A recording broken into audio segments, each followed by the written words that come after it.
And it's funny because like I'm resistant to this corporate world and these real jobs, but I'm very slowly becoming exactly them. Like Monday morning meetings, like these are things that just make sense. That's why all these corporations have been doing them on a larger scale. Welcome to another episode of the Levity Floatcast. Today we sit down with visual artist Cam Schmidt.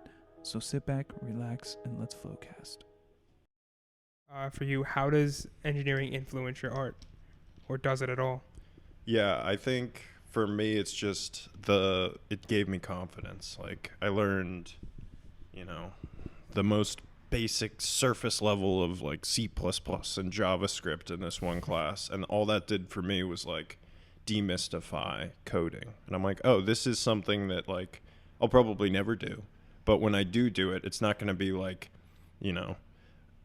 it's just a language. It's something you can learn. So in that same vein, like doing hard work to get to learn a program. So in Adobe Illustrator, I've recently feel like I've sort of mastered that to the level which I can make a high quality logo in a decently short amount of time and tweak it and prepare things for clients. And that confidence to dive into that program is I give some of the credit to that regimented engineering schooling. Makes sense. You are a beast on Illustrator. Well, thank you. Hire me to make your logo. I have. Well, yes. Times. Yes. That's so as you get out, you graduate, talk to us about selling yourself as a new artist. I think a lot of people get hung up right there out of the gate of trying to, how much do I charge? What kind of clients do I take on? As a new artist moving through that process, what are some things that you could share with people?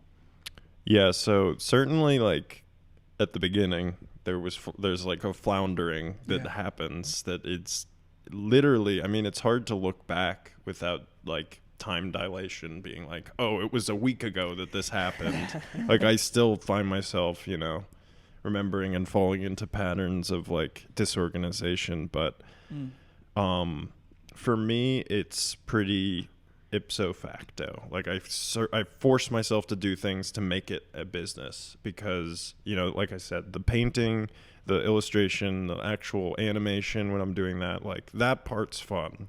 But the other part needs to come as well. So that was a big thing for me, was paying for a studio space. Again, you don't have to increase your expenses to become a art business, but it really helps when you're like, okay, well, like my first studio, I think I paid something like $200 a month to split this room in the top of a storage building in Southside with no windows. Which was a bad idea in the winter when I went in and it was like twilight morning and I left and it was dark and, seasonal depression doesn't usually affect me, but that's a good way to catch it,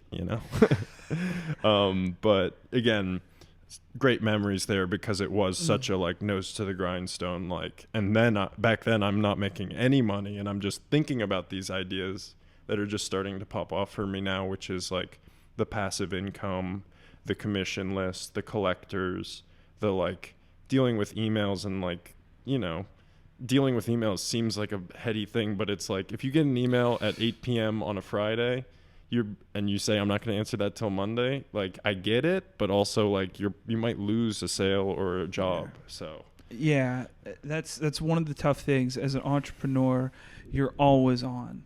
And if you get that email Friday night at 8 o'clock, if you're not responding by lunchtime on Saturday, it can be just easily be next or may not give you a chance, an opportunity.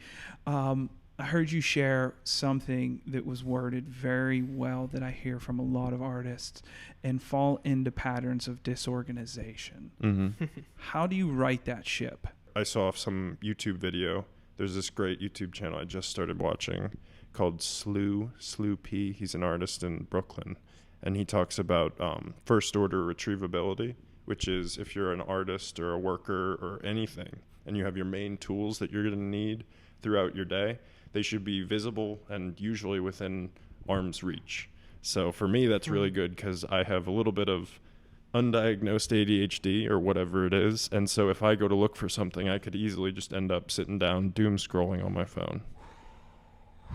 Was that enough info for you? No, I mean, I was you're just, not even alone on yeah, that that's one. what, like, just- it just encapsulated a lot. Like, it's a real struggle for a lot of folks. And I think it's important that people hear that. So would you say then, like, you're actively trying to make it so you're regimented? Like, where is the line with, like someone like me? A lot of people wouldn't realize this, but like, I fucking live in a regimen, even when it comes to creativity. Yeah. Like, an example is, like, I have to go to the gym every morning. I go at 5. If I don't do that, it's harder for me to do other things. Are you heading towards something like that? Are you like in between where it's like you want regimen, but also sometimes like, I'll just pick up the sketchbook right now and there's... It is a weird thing. Again, it's funny. I was literally just talking about this today because we're having our sort of end of year, like, we've been in this new space since July, so it's been about like half year of like, all right, how did that go? You know, we put a bunch of money into the space, made it look nice. It is beautiful. Studio 4, correct? Yes, Studio 4 in Bloomfield. But we're sort of like planning, so we're doing all this 2021 debrief, and yeah, I just, like, regiment is so necessary for me, and I stay away from it, especially like in the early days, like you had asked, like diving into that art world, the scariest part and the self-starter mentality. Usually the people who succeed or are sticking in it are like working themselves to the bone, like 7 days a week minimum. And so, you know, for me, the new sort of regimen starter, surprisingly, was taking Sundays off and just being like, okay, you know, my girlfriend doesn't work Saturday, Sunday, and I know she's going to want to hang out, and I want to, like, give myself a break. So, and that's really shown me, like, okay, cool. And then Monday becomes the technical day where it's like, okay, get to what I hadn't done the week before and maybe look at the week ahead. And it's funny because, like, I'm resistant to this corporate world and these real jobs, but I'm very slowly becoming exactly them. Like Monday morning meetings, like these are things that just make sense. That's why all these corporations have been doing them on a larger scale. I wanna relax, put my mind at ease. Good friends and good vibes, now that's all I need. When life hurts, come down and float in levity. Let your problems wash away into serenity. Whoa.